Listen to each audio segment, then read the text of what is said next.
Hey guys, doctor Devendra Rathore this side. Welcome to modern health and nutrition. बात करेंगे हम आज माइग्रेन ट्रिगर्स के बारे में।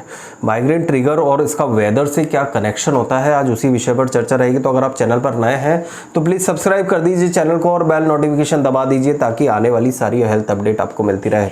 माइग्रेन ट्रिगर अगर हम बात करें तो मॉनसून और जब हमें डायरेक्ट सनलाइट्स नहीं मिलती है, ठीक है, ऐसे कंडीशन में बहुत सारे लोगों को डिप्रेशन, मूड डिसऑर्डर और माइग्रेन वाली समस्या होने का खतरा रहता है। क्या रीजन होता है इस चीज के पीछे, मैं आपको बताता हूँ। जब भी आपकी धूप एब्जॉर्ब होती है बॉडी, ऑब्वियसली विटामिन डी का नेचुरल सोर्स होता है हमारा सन, ठीक है। सन से हमें जितना भी मिलता है विटामिन डी नेचुरल फॉर्म में मिलता है। उसकी वजह से काफ़ी ज़्यादा जो नर्व्स रहती है काम डाउन रहती है। और साथ ही साथ अगर हम बात करें जितने भी नर्व रिलेटेड हार्मोन्स होते हैं, जैसे सेरोटोनिन हो गया, ठीक है, एपिनेफ्रिन हो गया, एड्रेनलिन हो गया, जितने भी अगर हम देखें सभी का मैनेजमेंट होता है, ठीक है। इसलिए मेरे मैक्सिमम नंबर ऑफ पेशेंट जिन्हें माइग्रेन का खतरा रहता है या माइग्रेन का डर रहता है, उन्हें मैं विटामिन डी सप्लीमेंट्स लेने की ज़रूर सलाह देता हूँ। साथ ही साथ धूप में जाने की सलाह देता हूँ, ठीक है। अगर धूप नहीं भी निकल रही तो थोड़ी देर आप बाहर जाकर नॉर्मल आप बाहर रहें थोड़ी टाइम के लिए, सुबह के टाइम पर, दैट इज़ सफिशिएंट। कई बार धूप निकलती, कई बार नहीं निकलती, लेकिन ये बहुत ज़्यादा ज़रूरी होता है माइग्रेन के पेशेंट में। लेकिन अगर हम बात करें वेदर के साथ, अगर हम बहुत ज़्यादा रिलेशन देखें तो वेदर के साथ बहुत ज़्यादा रिलेशन होता है माइग्रेन का। अगर ह्यूमिडिटी चेंज हो रही है, पर्टिकुलर मानसून में बहुत ज़्यादा ह्यूमिडिटी चेंज होती है, ह्यूमिड वेदर रहता है, उस कारण से आपको माइग्रेन होने की संभावना होती है।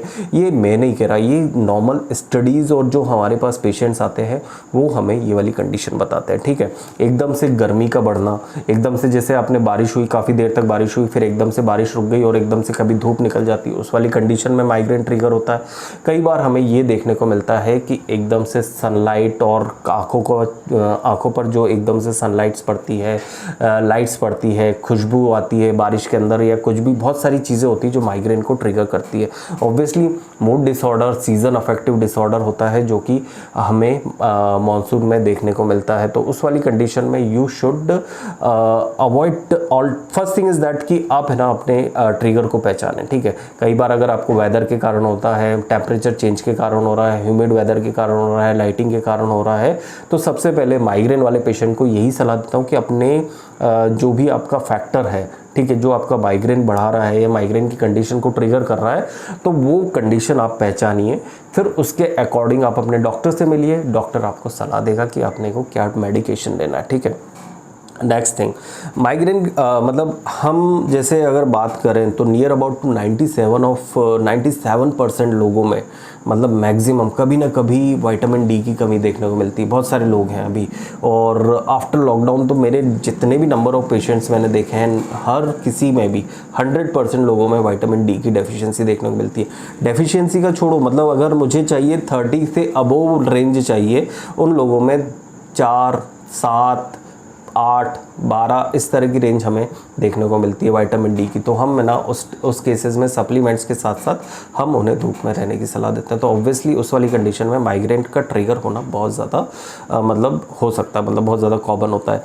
नेक्स्ट थिंग, बहुत सारे लोग मेरे पास आते हैं और जब मैं उन्हें बोलता हूँ कि आप सप्लीमेंटेशंस आप स्टार्ट करिए, ठीक है, तो माइग्रेन का एक रीज़न होता है विटामिन B12 की कमी, ठीक है। विटामिन B12 और आपने देखा होगा एक कॉम्बिनेशन ट्रीटमेंट होता है। जब भी अगर आप किसी डॉक्टर के पास जाते हो, न्यूरोलॉजिस्ट के पास जाते हो या माइग्रेन जैसी समस्या लेकर जाते हो, तो वो आपके 2 टेस्ट ज़रूर करवाता है, along with the blood test, MRI, whatever type of test, 2 test ज़रूर कराता है, विटामिन डी और विटामिन B12, ठीक है। डायरेक्ट रिलेशन होता है विटामिन B12 और डी का। क्या होता है विटामिन B12 के कारण? विटामिन B12 के कारण मैक्सिमम हमारे जो प्रीकर्सर होते हैं ब्रेन में, जितने भी हार्मोन्स को सीक्रेट करने में, उसमें बहुत ज़्यादा ज़रूरी होता है। सेकंड थिंग, पेरिफेरल न्यूरोपैथी में विटामिन B12 की बहुत ज़्यादा अहमियत होती है। अगर आपको विटामिन B12 कम है तो आपको न्यूरोपैथी ट्रिगर हो सकती है।